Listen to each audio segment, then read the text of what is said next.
JC Leyendecker was America's most popular illustrator from World War I to the 1940s.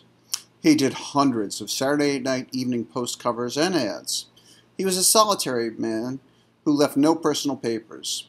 So while Charles Dana Gibson showed the typical patrician American woman, Leyendecker showed the man. He was born in 1874 in Germany and emigrated with his family to Chicago. He went to the Art Institute in Chicago. In 1896, he won first prize in the Century Magazine poster contest. And Maxwell Parrish, by the way, came in second. J.C. overshadowed his brother Frank, who was a great artist himself, but without the visceral energy. The family had an immigrant mentality that one person had all the talent, so pour their time and resources into that person, and J.C. got that attention. He studied in Paris, where the schools were still talking about him 20 years later.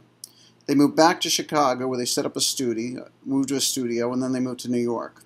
They were inseparable, J.C. and Frank. He did his first cover for the Saturday Evening Post in 1899, ended up doing 321 covers, and is a number only exceeded by Norman Rockwell. He's most famous for the Arrow Collar Shirt Man. It was an overnight sensation. The Arrow Collar Shirt Man was handsome and well-dressed. Women sent him gifts and marriage proposals. They did Broadway plays, and poems and songs were written about him. Unfortunately, he was gay, the Arrow Collar Shirt Man, so he wasn't interested in women. Anyway, Leyendecker did tons of work, countless sketches all the times, but he lived beyond his means, believing that's what kept an artist hungry. He had a studio in New York City with a separate room for his painting. Then eventually in 1914 they moved to New Rochelle, Westchester County, New York. Remington also lived there, and Rockwell would soon come to live there as well. Rockwell used to haunt the train station looking for a glimpse of his idol. Eventually a guy named Charles Beach arrived, and he became the model for the first Arrow Collar shirt ad.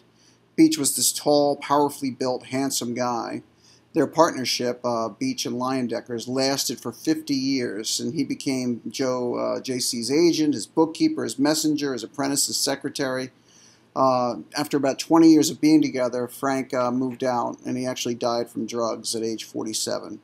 And after Frank died, J.C. became more and more reclusive, ended up facing severe economic hardships in the 1930s. He hadn't saved money, and he ended up dying in 1951 at age 77 in virtual obscurity.